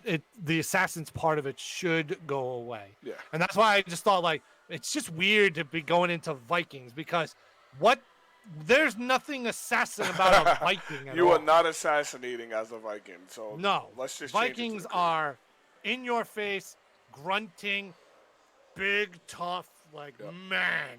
I hope doing they it. name it the Creed Ragnarok. I really hope it's called the Creed Ragnarok. The Creed Ragnarok would be an amazing title. Yeah. I agree with that. Will they show anything Assassin's Creed? I'm indifferent. I'm in the middle. I'm in the middle. I'm not sure because they did have that article, but I don't think it's anywhere near anything like concrete It's not. at the moment. It's not. And I do agree with you. Like that, the fact that they were doing Assassin's Creed year after year after year after year after year, it's just like that was a series that was like, no, that should have been at the very least every other year. Yeah, exactly. Like this isn't a shooter here. Yep. This isn't a sports game. This is an adventure type game. Especially since they showed us that Odyssey's the best Assassin's Creed ever made, arguably, and it has nothing to do with assassins, but yeah, they need to go down that route of keeping it like, how can I describe it? You know what I mean? Like Right? Yes. They need to not do a yearly thing, but they need to keep it fresh. Keep it fresh. Keep it fresh. Keep it interesting for people to play because. Listen, we've seen it in years past. Look at Unity. Yeah, we got to talk about Unity. That god-awful oh, my God. All I saw was screenshots and videos of people glitching the shit out of that game. That's when a lot of people jumped off the Assassin's Creed bandwagon, actually. Yeah. But now they came back nicely with Origins with Odyssey. Yep. And those took a year off. That, like you just said, they took a gap. So it was Origins, then a year off, and then Odyssey. So. You can't pump out a game every year unless it's a sports game. Very true. Which they don't even have to do that. They should just make one game and just update it. But anyway, that's a different story at that point. Do we see something Assassin's Creed? I don't know. Maybe they announce something later on in the year. But I think they've got enough where they can kind of skip out on Assassin's Creed. Yeah, definitely. They got a lot of multiplayer games to focus on, actually. Yes. Yes, absolutely. All right, so no Assassin's Creed. Yeah, we both. I think the better thing to say is we both agree that Assassin's Creed will not be releasing this year. No, there will be no Assassin's Creed releasing this year. Okay. So I guess my next question, since Ubi's got a fantastic relationship with Nintendo, it's happening. Do we see something Nintendo exclusive again? Yeah, definitely. I think it's. They already did it the first year, and then the year after they come out with the DLC with Donkey Kong. I think now we get a new partnership. Not only just Donkey Kong, but last year with Starlink. Yep. They brought in Fox. Yep. And that sold that game on the Switch like crazy. Yep. It only sold on the Switch. Pretty much. Nobody else bought it on Xbox or PlayStation. I knew it wouldn't happen. The second they announced Fox, everybody was like, I'm buying this on this. Now, the question is, Kyle, what do you think their partnership's going to be? Because we both agree there will be a partnership. What do you think that partnership's going to be? Maybe that. See, I don't know. Because let's put it this way. What characters have they already used? They've used the Mario characters. They've used Fox. So now your array of mainstream consists of two more characters. Zelda. One's Samus, and one's Link. Yep. So if that's the case, then maybe I'm wrong. We do see something Assassin's Creed, but we see somehow Link involved in it. If That's they true. do release it for the Switch, though. That's true. Because it's highly possible that they don't release it for the Switch. So I could be dead wrong off that. Maybe they do something else involving Zelda with a franchise in Ubisoft. Maybe they do something completely different. I don't know. We might see Samus. We might see something in. Maybe they do talk about Starlink this year. Maybe they bring something up with Metroid. I don't know. I think, this is kind of going off the wall. I mean, this is what we're supposed to do. We're supposed to make bold predictions. Yes. I feel that it's going to be Mario Rabbids still.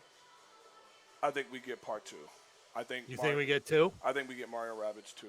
And, Okay. it was a really successful game actually. Oh, absolutely. I think we get a part 2. It's been what, 3 years now, 2 years. What's up, It Pops? it got released in 2017. He's killing me right now. So you said 2017 it came out. Yeah, it came out the same year as the Switch. So yeah, got released. it's about due for a new one now. And the better yet, it's one of two things, Kyle. I'll tie with you, Kyle. I'll tie with you on this. Okay. I say Mario Rabbids DLC. The only different, it's either Mario Rabbids DLC or Mario Rabbids 2. And I say if it's DLC, then they do have something Zelda related for Mario Rabbids. Okay. Okay. They seem to like Which doing a would be lot of kinda stuff for crazy. Nintendo. They like doing a lot of stuff with, and Zelda will work because they're moving the blocks and all that. There's a lot of stuff they can That's do with true. like a Zelda universe added. So, would not surprise me at all, Kyle. Would not surprise me at all.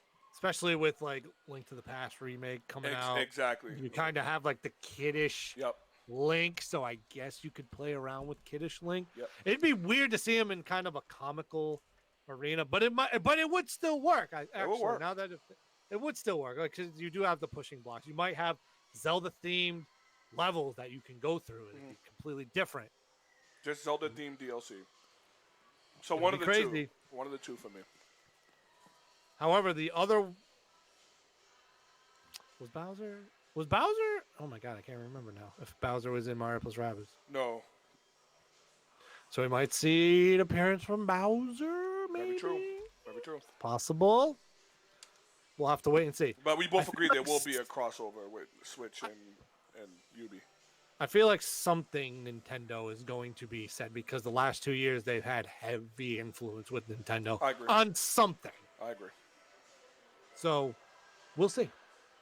We'll see on that. I hope we're right about this because that would be really cool because I like what Nintendo's doing with Ubisoft. Well, what Ubisoft's doing with Nintendo. I love it. Probably, I have no problem saying this. And a lot of people ask me this when they're first getting a Switch. They say, Kyle, should I get Mario plus Rabbids? I mean, it's $20. I'm like, that game's a $60 game. Yeah. If it's $20, you're buying it because it's an absolute steal. It is for $20. That game is fantastic. Yeah, for $20 And especially. Right, and I've said it numerous times. I am not a strategy game person at all, whatsoever. But I loved that game. There's a reason why it won Strategy Game of the Year. It's the only strategy 2 years game, ago. Kyle, it's the only strategy game I would personally play. It's a fantastic strategy game. And the thing that maybe had persuaded me not to get it was the Rabbids, but I still said, screw it, I'm going to get it. And I played it, and it's fantastic. I like the Rabbids, so. So for people that are kind of questioning it and want to play some sort of strategy game, yes, definitely go out and get that game if it's on sale. It's still on sale, so definitely go. That's a $60 purchase, and it's a $20 game. Yeah, go buy it. Yeah. But anyway, moving on. How much Skull and Bones are we seeing this year? Just a little more. I don't think they're going to do stage. I mean, I don't think they're going to do just a trailer. I think they're going to do the whole stage thing again, explain why it was delayed, and they're going to give us some excuse of, the game was delayed because we added this, and they're going to add some type of battle royale type thing because the game's already really close to battle royale anyway. But I think they're going to say that's going to be their excuse because everybody does that now. Yeah.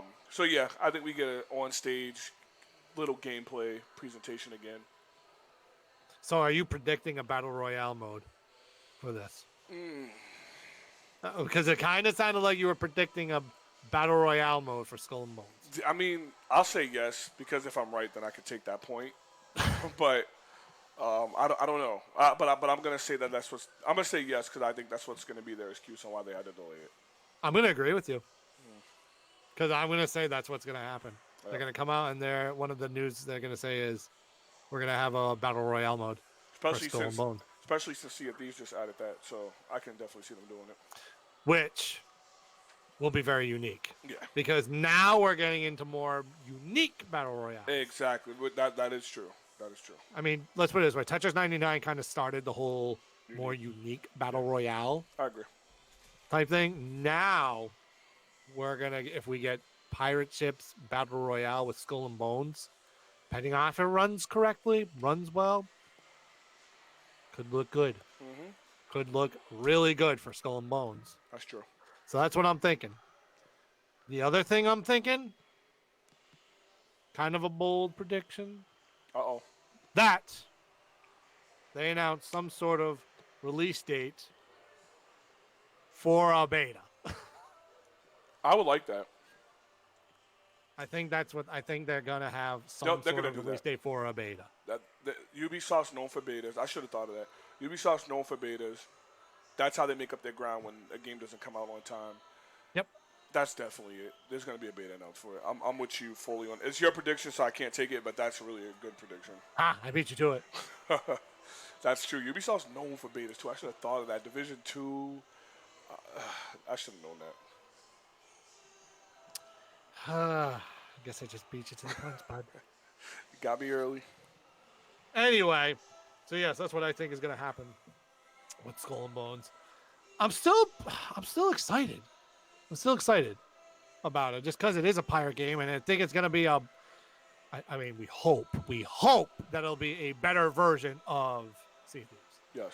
At this point, so. I think no offense, Rare, I love you, but yeah. I think it will be, Kyle. I think it will be. Yes. All right, so next prediction. I guess we can kind of get into general predictions now. Yeah. At this point. Because we pretty much covered everything that was from last year. That was the key to make sure we I mean, other than we didn't really talk freaking Beyond Good and Evil 2 as far as predictions go. But we can just get into general predictions. I was about to say that, yeah. We can get into that now. So, what are your general predictions? Are we gonna each? You know me, I like doing a list. Or are you just gonna go do a rundown of what you think is gonna happen at Ubisoft? Are we gonna do one game at a time? We can do one. All right, so let's do 3 predictions. Okay, I like that. All right, so to start off, I think they're gonna announce a new Rayman this year. I've been telling you, Kyle. I said it last year, and I'm gonna rock with it because I want one so bad. And Rayman is literally one of the best platforms I ever played. Yep. I think it's overdue now. I mean, they haven't really been releasing any kiddish style games. It's been all just dance shooters, and I think now it's time for a little color and some animation and great artwork. And I see Rayman 3 being announced. Rayman 3, based off of Rayman 1 and 2, the newer ones. You stole mine. One of mine. I knew you were going to as well. I'm gonna say that every year until it actually comes. Oh, I knew you were gonna say, "Oh, Rayman." Oh my God! How dare you! It's long overdue. It is long overdue. It is long overdue. Rayman Legends came out in 2015. 14. It did. No, wait. It came out before that. It did? Well, because it originally came out for the Wii U. Rayman Origins. Oh, Rayman Origins. And then Rayman Legends came out. Let me see. I'll tell you what. All right. Actually, I'm going to piggyback off yours then a little bit.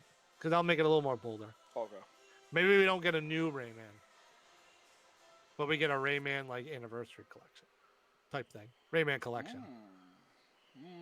That's what I think we get. Because a lot of people want to play Rayman, and I'm assuming they want a new one. But they do got a decent amount of games that they're working on, and they have to finish. So maybe we get some sort of Rayman anniversary or Rayman like just collection in general. I like that, Kay. It's gonna be interesting. That is. So I'll go with that. 2013, Kyle. 2013, bro. You're right. Since the last 2013, Kyle. I knew it. Long overdue. Long overdue. 2019, give us at least give us a collection, a Rayman collection, please. Yes, Rayman needs to be brought back. He's been hibernating for a while. Anyways, next thing I got, because it's 3, I'm trying to calculate if I want to say this one or not. All right, I'm gonna say it. I won't be too happy with this, but I can see it happening. We get a For Honor 2 announced, a trailer for For Honor 2. You think they're gonna have For Honor 2? Because last year's DLC, like you said, they pushed the DLC out, and it seemed like that was the last of their DLC. Like they don't have a future on it, and they know now. Ubisoft's known for making sequels. I think people forget that, but they make a lot of sequels. Yep. I see For Honor 2 being announced, and it being a late 2020 release, but them giving us a trailer to For Honor 2 at E3. So I'm gonna again piggyback off you, but not as bad as this time. He said not as bad. So Beyond Good and Evil 2, we're gonna see a lot of it. We're gonna see a ton of it. It's gonna look pretty. It's gonna look amazing. Now, I'm not gonna go too bold because it's gonna be a little nutty if I said Go bold! No, it's too nutty. Too nutty if I said the original thought. However, we're going to see one more trailer with it. And at the end of that trailer, we're going to see, at the very least, 2020. Okay.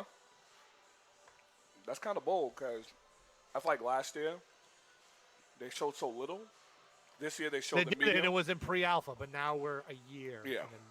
Okay. So I think we're going to see, at the end of the trailer, no date, but we will see 2020. Okay, I like that. That was spicy. That was spicy. Another one that I don't like, but I'm almost sure it's gonna happen. I don't know if I want to say this one or the other one I got, or if I could put them both in one. But yeah, I'm gonna put them both in one. Both in one. Yeah, oh boy. Because we only got 3. Oh boy. We will get a Watch Dogs 3 announcement. Oh jeez. Yes, Watch Dogs. Man, I'll be so excited. Yeah, Watch Dogs 3 will be announced, and to cover up that bad taste in my mouth of seeing that game, a new Splinter Cell will be announced. Son of a bitch. I knew you were No, you know what? You get the no. Bullshit. You get the Watch Dogs. That's it. You can't say 2. You're done. That's literally like you said 4 predictions and you stole one. Kyle, I didn't want to say Watch Dogs, but I'm almost sure Watch Dogs is happening. I'm almost. Well, you said Watch Dogs. So your 4th prediction was my 3rd prediction. So you're out. This dude. Go ahead, Kyle. I'll let you be the one to talk about why there's going to be a Splinter Cell showing. We're gonna see 2 Tom Clancy games, and we're just gonna hear like night vision goggles. We will see another Sam Fisher game this year because Splinter Cell is an amazing franchise, and I think it needs to be a very, very good one on this generation or this coming generation for PS5 and Xbox, whatever it's going to be called. Yep. We haven't seen Tom Clancy in a long time, like actual Splinter Cell. We have not seen Sam Fisher for quite a while. Double Agent, last one? That's a very good question. What Double. was the last Splinter Cell game? Let's see. I believe it was Double Agent. Which was a long time ago. Yes. 360. All right. Oh, I think it was Blacklist. Oh, I forgot about Blacklist. Yeah, Blacklist in 2013. So it was pretty much basically on Xbox One, PS4. But we now need a more refined Splinter Cell because it has been quite a while, and I think that it'll look much, much better than Blacklist did. So I think we get a new Splinter Cell. Agreed. I think that with them doing DLC and Ghost Recon Wildlands for Splinter Cell last year, there's no way that wasn't like foreshadowing to a Splinter Cell this year. No, I agree. I completely agree. It's not going to get released this year. That's going to be like a 2021 game. But I think we hear something. Cinematic trailer. Yeah. Or just a thing with night vision and saying Splinter Cell. That's enough. That's enough. I think we'll get something like that. So do you got anything else for Ubisoft, Kyle? Don't disappoint me, Ubi. You're on a roll. As much as I have disowned you in the past. Same here. You're on a roll. You lost your disownment from me a while ago. I think Don't put yourself back on the installment list. I think they had a really excellent year last year, and I'm like you, Kyle. I'm worried because it was really good last year. Yes. I don't know if they can be able to hold that heat though, Kyle. I mean, if they do everything we just said, they're golden. You know what I mean? They're Yeah. definitely golden. But Yep. they were probably, if not the best, the top 3 nominee for the best last year. Agreed. As much as they want to say Ubi, as much as Van was saying they were corny, that's only because of the freaking Just Dance shit Yeah. that's happening. So I think they're gonna announce a Ubisoft Club app. Like they have the Ubisoft Club, and you can do the app and all that. But I think they're gonna do their own streaming service thing. I think they're gonna do a Ubisoft streaming service thing. I almost wanted to say a fourth prediction now. Maybe they'll have Just Dance Mobile. Oh God. They'll have something with Just Dance involving mobile something. Well, 2 years ago, you used your cell phone to play. Yep, there you go. Same Just Dance Mobile confirmed. Thank you. We just confirmed Just Dance Mobile. Yay! I hope not. But yeah, I think they're gonna announce a streaming service. EA already does it. We got this That's Google. true. They got this Google Stadia thing. They got Yeah. Game Pass, PlayStation Network. Ubisoft has so much good games, and they have such a good what do you call it? A good Foundation. foundation. They could easily do an app, and people would get it. Something you could put on your Xbox, PlayStation, computer, and be able to play Ubisoft games off of it. And if there was any company that I would pay for that for, it would be Ubisoft. Because I never did EA, but I would do Ubisoft. I really would. And if you remember, comments from I believe like last year or 2 years ago, our buddy Eve from Ubi said that he knows where the gaming world is going into, Very which true. is more streaming service. He was one of the first ones to say it. Very true. So it is highly possible we hear some sort of reveal of a streaming service involving Ubisoft. I'm all in for it. Which If would they be give it. crazy. they Maybe you give- get to play some of the classic Ubisoft games. That would, Maybe you get to play classic Splinter Cell. That would be stuff. fire, Kyle. That would be fire. We'll have to see. Ubisoft has a good It's lineup. now that we're saying it's highly possible that they do say something like that. And I didn't even think about what you just said, where the guy was talking about that. And speaking of that, Ubisoft's one of the companies that are backing Stadia real strong. Like Yes. they have a real strong backing with Stadia, so it makes perfect sense. Yep. So we could see something like that, but we shall see. I'm excited either way. I feel like Ubisoft's gonna kill it again this year. Honestly, I just feel they're gonna have another great year. Yes, I agree. But there is one other company because we got to talk about because the next 2 weeks we ain't going to talk about any other third party. Mm-hmm. It's just going to be strictly Xbox and Nintendo. So we got to get to your boys. Your boys. Who's my boys? Your boys. Who you talking about? Mew and Van. Your company. Your third party company, I should say. The one that you've been strangling for the last few years because they were making some sort of fake Final Fantasy game. But now it's actually a real Final Fantasy game. Square, man. Square Enix taking over PlayStation's spot this year at E3. They're going to kill it this year. I am telling agree. you. First off, I forgot to tell you. So not only am I going to E3, but that originally I was supposed to be going that Monday. I am now going that Saturday before that Monday. So I will be there Oh. for Microsoft, Square.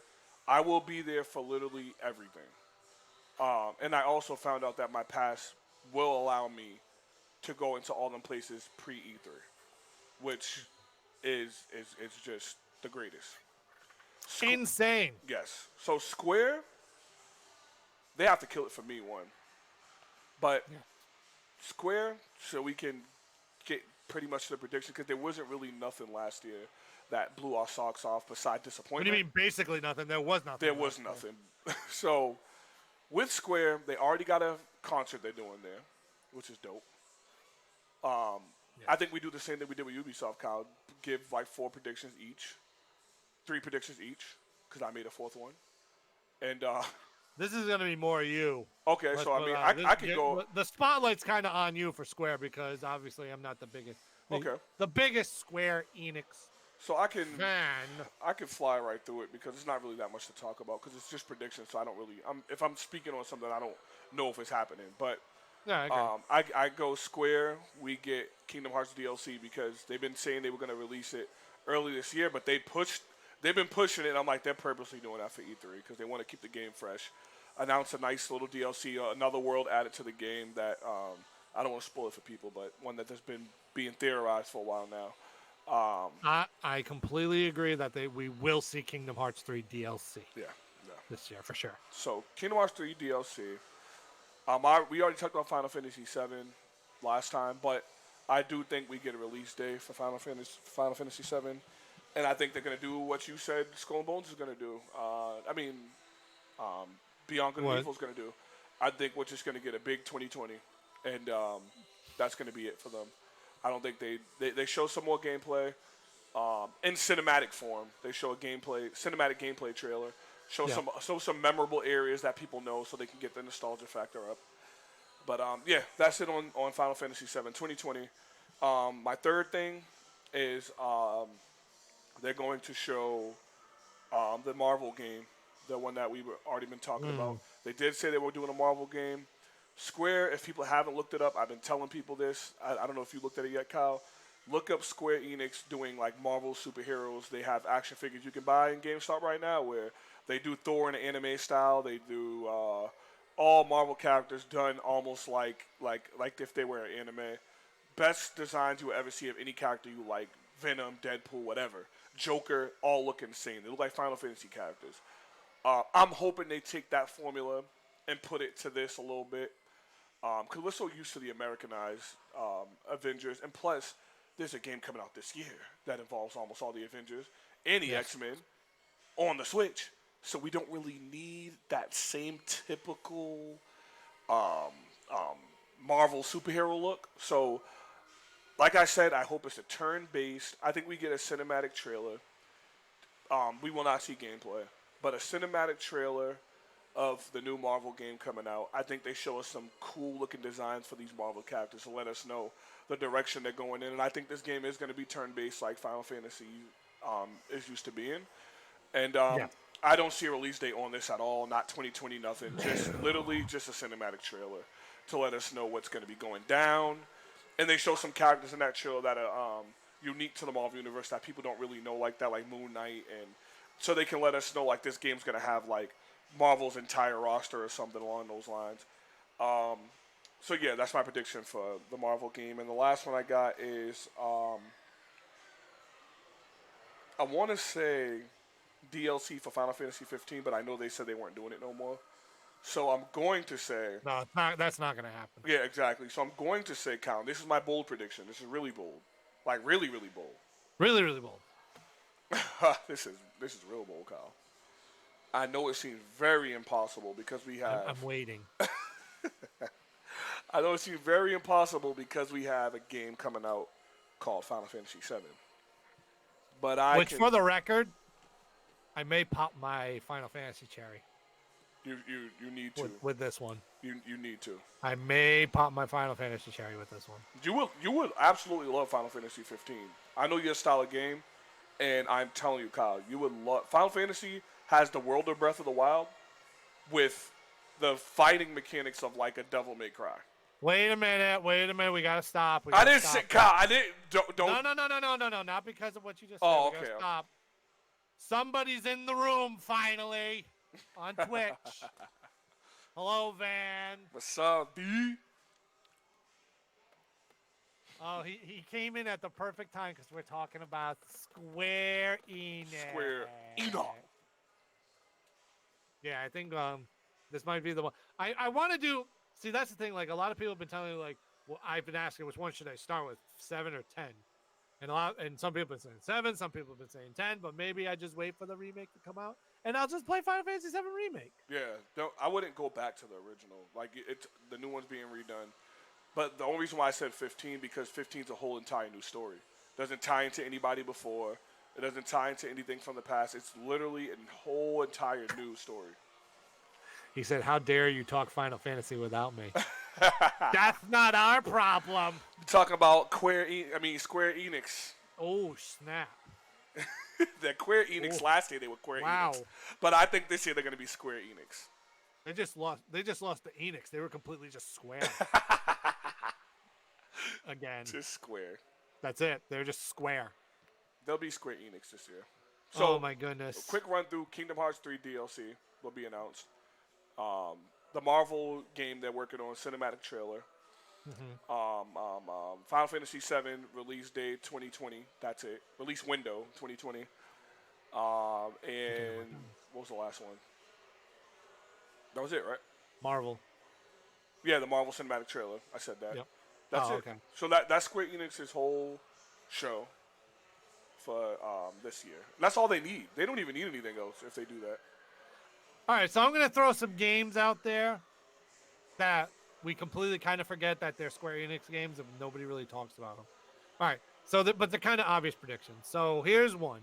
We're going to get a release date for the next episode of Life is Strange 2. Very true. I forgot all about No that. question. The second episode just came out. We're definitely going to get a release date for episode 3 for Life is Strange 2. I will also say that we finally get confirmation that Octopath Traveler is going to go to different systems. Yes. So that it'll is very true. become multi-platform at that point. I don't see anything Tomb Raider. No. Nothing Tomb Raider this time Nothing around. Tomb Raider. No. God, no. But I'm sticking to my guns with my third prediction that I said a couple weeks ago. Not only are we getting a release date for Final Fantasy VII, but it's going to say a release date of 2019. Crazy, man. I'm sticking to my guns because I'm not backing off from you two with this one. Hey, if you're right, that's a lot of points right there. That's worth 3 points, Kyle. 3 points. Yep. That's it? 3's the max. We don't go higher than 3. 3's the max. Oh, okay. We need to do that this year, Kyle. We need to have a point system for A all point of us. system? Oh, jeez. We need to have a point system to see who got the closest to being, who earned the most points during E3. Because we had a lot of them last year. I'm not going to lie. We had a lot of good ones last year. We did. Oh, my God. It's going to be insane. It is going to be insane this year. I guess Oh, we that can game just was, make, in general, third-party predictions at this point. Because other than Square and Ubi, those are the main third-party conferences that we're going to see. yeah, no one else is going to. Other than Devolver Digital, but the Devolver Digital is Devolver Digital. We don't talk about that. No, that's not that a bad company. Devolver Digital is a great company. It's just their thing is like at midnight and it's weird and all that other fun stuff. But anyway. So, is there any, in general, third-party predictions that you want to throw out there? I think a certain game that I loved and was my number 2 game or 1 game at PAX this year will get a release date. A release date, huh? Yeah. And that game involves a little cat/fox/ whatever it is. I think it's a mutant. I think Biomutant gets a release date. Biomutant gets a release date. I like that prediction. We need a Biomutant release date. Like, that game, we all know it exists. It's been at PAX. It looks better every year. But now we need to know what the hell y'all doing to us with Biomutant. And that is by EA, if I'm not mistaken. THQ Nordic. THQ Nordic. So, yes, we definitely get a Biomutant release there. For 2020. Oh, thank God. Let's say, because if it's 2019, I'd be like, oh, no. Yeah, it needs a little work still. My wallet is crippled already as it is. Yeah, and the game needs a As little far work. as games coming up. Yeah, you think? Crippled. But anyway. I'm going to go extremely bold this year. Extremely bold. Oh, man, let me take my phone off of this. Oh, my God. It will probably, more than likely, guaranteed won't happen. But I got to go to my favorite third-party studio. That being... Oh, I hope it ain't the same one I was just I about can't to believe say. I'm going to say this right now. That being Capcom. Okay. I don't think they're done this year. Well, I mean, they're done with releasing games this year, I think, because they came out with Resident Evil 2 and they came out with Devil May Cry 5. And they've been on fire. And they've been on fire. But I don't think they're done this year with anything that involves like fire as far as news goes. Uh-oh, Kyle. Matter of fact, this character can sometimes shoot out fire. Uh-oh, Kyle. Depending on if you get the right power. Uh-oh, Kyle. Kyle. However, oh, no. It's not going to be Mega Man 12. Oh, let me get my asthma pump. Hold up. It's not going to be Mega Man 12. Oh, no. Oh, no. It's going to be Mega Man X9.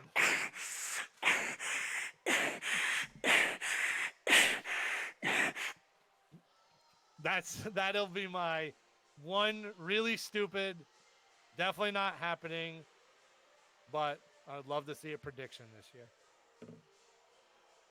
I just killed Andre. Beautiful. What a way to end the show.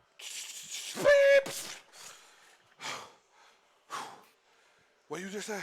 I thought I heard Mega Man X9, but I didn't hear that, so I'm pretty sure that we're good. I think you did hear that. That's gonna be that's just my out of the blue. Do you know if that happened, I would doodle and pee myself at the same time? Sorry. Van said, sorry, the app kicked me out, had to restart phone. Okay, so he didn't hear my prediction. That's beautiful. If that happens, Kyle, I would probably pee and doodle myself. What do you think I would do? You would literally probably like put your head through your computer screen. I'd run around my neighborhood naked. I would just be like, oh my God, I'm done. Oh my God, Kyle. D9, what's up? Where's Van? He normally runs the stream and the board. He's not here. He's in chat, though. Kyle, if that happened. He missed everything. Should I just repeat what I said? Yeah. Oh, my God. Van, I'm predicting, and this definitely, and then more than likely, this definitely will not happen. Van, if you're driving, pull over, because you'll crash. Yeah, he'll pull over, but this more than likely, 95% sure this won't happen. But out of the 5% that I am right, that I'm predicting Mega Man X9.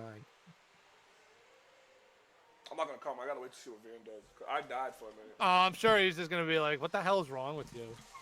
I was like, I guess that's a prediction, but that's like, okay, there we go. What are you saying? Emoji face. The Craigasm faces. My God. Yeah, that pretty much would be me. Then I'd run around the street naked. Yeah, I'm Kyle. I'd go nuts. Capcom is so on fire this year. I don't see that happening, but if it did happen, groundbreaking.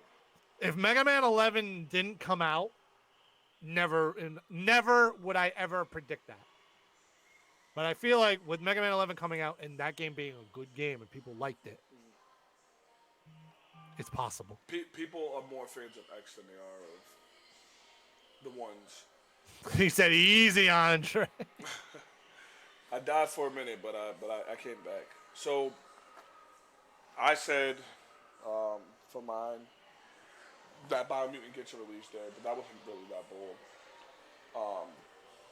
My favorite company outside of third-party company, Bandai. I love Bandai, and you do too, Kyle. Yeah. I think we finally hear something in this damn Code Vein. Like we finally get. Oh, for the love of God, please! I think Code Vein will be a fall release, Kyle. I think Code Vein will release this October, to be precise. Nice. Code Vein's long overdue. We need a Code Vein. That game looks so dope, and we need it. Nice. Dragon Ball Z from Bandai Namco, the new RPG game they're doing. They talked about Van shit, the trailer. They'll show us what that's about, because this is supposed to actually be a leveling up Dragon Ball Z RPG game. If that's the case, yeah. It could be fire. I don't know how it's going to turn out, but we'll get something on that. Blessed Unleashed, like I keep telling you guys, I played at PAX, phenomenal game. Xbox exclusive as of right now, and Windows 10. I think we get some more on that game from Bandai. Van said he is not excited about that Dragon Ball game. I'm not either. We can't be, because like me and Kyle said a long time ago. Let's just face it, anime games suck. They never can make, other than Dragon Ball Fighters, you tell me anime game that's hot. Just give me one. Blaze Blue. And other than Blaze Blue, because Blaze Blue, but see, think about Blaze Blue, it had anime art, but I'm talking about like ones from anime, American anime that we watch. getting redone as a video game. Dragon Ball Z, Bleach, freaking One Piece, whatever game mainstream anime does not bode well. So No, I'm with it you. does not. Seven Deadly Sins. I can go down the list. So yes, Van, I am not excited about it, but I just know they're gonna talk about it. Obviously, Dan says I'm scared. We have had it done already. Xenoverse is pretty much what it Yeah. seems like they're trying to make. But they did say this is gonna be completely different than Xenoverse. So I'm like, okay, well, maybe they get rid of less of that spacey feel and they actually keep you on Earth. Because one thing about Xenoverse, you're never on Earth. You're Galactic Patrol, so you're always out of space going places. Right. Maybe this one is a focus on Earth. But I like I said once again, I don't care about Dragon Ball Z game unless they show us something on this and it looks like an actual RPG with Goku involved and other characters being playable. So I agree with that. By the way, D9, congratulations on graduating from Bridgewater State University. congratulations, brother. That's big, man. That's big. Congrats. That's a cool thing, man. And he's back in town. Nice. Nice. But yeah. Oh man, I it's just weird. I keep forgetting about Code Vein because of all the other games that have been like talked about and everything, and I'm completely forgetting about the fact that Code Vein, Yeah. which basically freaking anime version of Dark Souls, Yep. and I played it at PAX, not this year, Yeah, but you said last year's you said it was PAX, phenomenal too. and it was great what I played. So hopefully they've just polished it off, made some nice improvements to the game, and I can't wait for it to come out. Will it be better than Sekiro? I don't know. I mean, if But you the like mechanics were really good. If you like anime mixed with Dark Souls, I mean, it's kind of the perfect game. Just saying. Also, a tip for Andre, mute your background mic. YouTube could shut the stream down for copyright. They are getting bad with these background. Well, that's more the lounge. What am I supposed to? The other headphones are muted. Right. That's what I'm saying. Like, he can't. Van just said he can't. So. But yeah, YouTube is getting really, hot on that one. They banned my friend off YouTube for putting the fight with Deontay Wilder. He put the highlight up, like his reaction, and he got banned. So. Yeah, I figured that would happen. Then if you're putting up that fight for sure. Yeah, out of all of them. All right, friggin' boxing, which is like a dead sport at this point. Yeah, we ain't gonna talk about that. But yeah, so from third party, all other third parties, I really don't. There's nothing that they're gonna do that's gonna make me like, oh yeah. I love the behemoths, but they never do anything really. So not an This people act like they are streaming sports, but it is in real life. Yeah, I know. I hear you, man. For sure. I mean, the other company we didn't talk about that we probably should have talked about a little bit was Bethesda. I mean, Bethesda already said what their E3 is going to be. They said there won't be StarCraft there, whatever that game they're working on. Starfield. I said StarCraft. There won't be Starfield. There won't be Elder Scrolls. Elder Scrolls. So at this point, They're going to talk a lot of Doom Eternal. Doom Eternal and Quake Champions. Which, oh man, Quake Champions is basically like For Honor. It's pretty much a dead game. Nobody plays it. Nobody plays Quake Champions. Like, I tried it, and that's pretty much a dead game at this point. They can talk about it, and I'm sure there's still people playing it. Yeah. But that conference is going to be heavily focused on Doom Eternal. Maybe they might not do this because of the abomination that it was, but maybe DLC on Fallout 76. No, maybe making it free LC for Game Pass and Maybe just make it a free game in general. just make the damn game. Be able to download the game free next month with Gold or Plus. Get rid of that crap. Right? They put it in enough bundles. They put that game in enough bundles. Just freaking make it free to download. Yeah, at this point. Because they know they screwed up. They know they screwed up. They better not talk about that phone game. The phone game? I don't think they're brave enough to do that. They know better. No. Well, which one? Fallout Shelter? No, Which technically is not a phone game anymore? The other phone game they're supposed to be working on. Oh. I forget the name of the daggone game, but it was rumored to be a phone game coming out, and they don't want to do that. They don't want to do that. People are talking Anthem turning free. That'd be interesting. It should. That'd be interesting, especially with the backlash that went through. Jesus. Any game that's facing death should become a free to play. Agreed. Yes, pumped when they have it are available for pre-order and possible on Spotify and iTunes. Okay. So we'll see. There's going to be a lot of stuff going on during E3, especially for the third parties and stuff. Yeah. So, did you see how big? Did you see the E3 floor plan? I did not see the E3 floor plan. I'll have to get that shared. Nintendo's is huge. Oh God, yeah. Really huge. Do you realize? And I'm not going to talk about Nintendo because we'll get to that in a couple weeks. You realize the software. Yeah, I know. The software that they are ready to announce for release dates and stuff. This, according to the show plan, this is the biggest they've ever had as far as how much space they take. They took some of where Activision usually went because Activision isn't going, so they took some of Activision's spots. Thanks, Activision. So Nintendo's going hard this year with all the stuff they got coming up. We'll talk about that. I mean, they can't, but we'll talk about that in a couple weeks. So, any other last words from you, good sir? So to get a complete summary of what we've said, pretty much, we've talked about Ubisoft. We did. And we had some predictions for Ubisoft. We talked about Skull and Bones. We got the highlights from our Ubisoft thing. We talked the Skull and Bones possibility, a Rayman possibility. Since Rayman hasn't come out since 2013, a Splinter Cell night goggle trailer, where it's just literally a snippet of the night goggle letting us know that there is something going down. A Nintendo partnership with Ubisoft again to continue what they've been doing the past few years. Is that pretty much Beyond Good and Evil release window? Beyond Good and Evil 2 2020 release. 2020 release. But the most important, the prediction that you said was Van's favorite game. Which one? For Honor? Watch Dogs 3. For Honor 2, Watch Dogs 3, Assassin's Creed coming out next year, not this year. They're not going to have Watch Dogs 3 and For Honor 2. You got to pick one. Why not? One. Why not? Watch Dogs 3 is a whole entire, and they're complete different studios. Like they're Ubisoft, but they have teams that work on each of those by themselves. What if they say? He said what? What? What, Watch Dogs 3? What, Watch Dogs 3? What? Huh? Van's favorite franchise. Watch the odds. I'm just. Van's favorite Press. game. Yes. Watch Dogs and. Oh boy. Yeah, that's Ubisoft.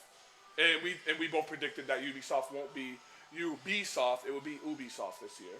Well, if they announce Watch Dogs 3, Van's immediately going to say they're Ubisoft. Yes. Then we did Square. We did Square. We both agreed Kingdom Hearts 3 DLC. We believe Final Fantasy 7 will get a release time frame. Kyle going with 2019, which is bold. This year. I'm going with a 2020 window with the gameplay trailer. What else did we say for Square, Kyle? The Marvel cinematic trailer for the new Marvel game coming out by Square Enix. And I even got a little bolder because I said that it would show their Marvel characters looking different than the normal. Like they will look like the little figurines they make. I think they're going to do like a little Japanese style on the Marvel characters to make them look a little doper. What else we got, Kyle? What about 2030 being real? That's more realistic. That's a more realistic date for the Marvel one for sure. Yeah. No release date for the Marvel game at all. Just a cinematic trailer. That was pretty much Square Enix, right? I mean, Life is Strange, Episode 3, release date. What the hell was the other one? That game they showed last year, the one game they showed, they'll have a release date for that nobody cares about. Octopath Traveler will be multi-platform. Yeah. That's pretty much it for me as far as Square went. That was pretty much it. I mean, there wasn't really a lot to cover with Square. Yeah, that was Square. What if they announced a new Chrono something? That would be fire. Wow! I mean, I had to throw that in. That would be so dope if they did that, but I don't see it happening. But if it did, I would be a happy camper. Talking Final Fantasy for 2030. I mean, Dina, I'm not gonna lie. The fact that they revealed it and that they're having a big old choir and chorus and concert they will for this. E3. If it's a 2030 release at this point, I'd be like, Square, get out. Not even 2030. If it doesn't say spring 2020 at this point, then they got a problem. You can't have a whole chorus and everything that's going to be there at E3 this year. They're going to have a whole concert with Final Fantasy and Kingdom Hearts music involved. That's why they have to give us a release day for Final Fantasy VII. Agreed. Oh, you don't know the reason why I don't think 2019, Kyle? It's not that I don't think 2019. The reason why I don't think we get a window for 2019 from them is because PlayStation wants to be the ones to say, we're the ones releasing this. Like, we're the ones that are like, this is PlayStation. I feel like they would give the release date on their state of play before they would give it on E3. Agreed. Yeah, state of play. Yeah, lovely. State of play in June. Thanks, PlayStation. State of play! State of play. I swear to God, if that thing's only 10, 15 minutes long, done. There will be blood. There will be blood if it's only 10, 15 minutes long next month, man. I'm telling you right now. PlayStation will never hear the end of it from me. But anyway, so that is it for us this week on PCG Live. The third parties are done next week. Andre, are you going to be around next week? What's next week? Is that the Godzilla week? Is Godzilla coming out next week? I can't remember. You better check the release date because next week is Xbox. Well, I'll figure something out. Well, yeah, I'm just going to look it up for you quick. I might have to push my second week up like I did for Aladdin. I might have to push that up again for Godzilla if it is next week. Oh, no, it is. It is. May 31st. I'm going to have to use my second one next week, man, because we got to talk next week. And I'm not going to, and literally, like, for the E3 week, I'm not going to be here. So, like, yeah, I'm going to have to push Godzilla up. Well, let's put it this way. If you push it up, either you miss Xbox or you miss Nintendo. I know. Because we're going to be talking Nintendo. Yeah, you're putting me in a messed up situation. Freaking all these movies want to freaking come out back to back. Maybe we'll do you a service and we'll go Nintendo next. But we shall talk to Van about that. Yes. In chat. Yes. But anyway, that is it for us, ladies and germs. Next week, we will be talking more E3 2019 as it inches closer and closer. Remember, we are only 18 days away. Crazy. From E3 2019. I'm very excited. It's going to be a fantastic E3. I can't wait for Sony's. Oh, sorry. Sony's got a great one. Yeah, 10, 15 minutes long. Can't grade them this year. But anyway, until next week, everybody. Peace.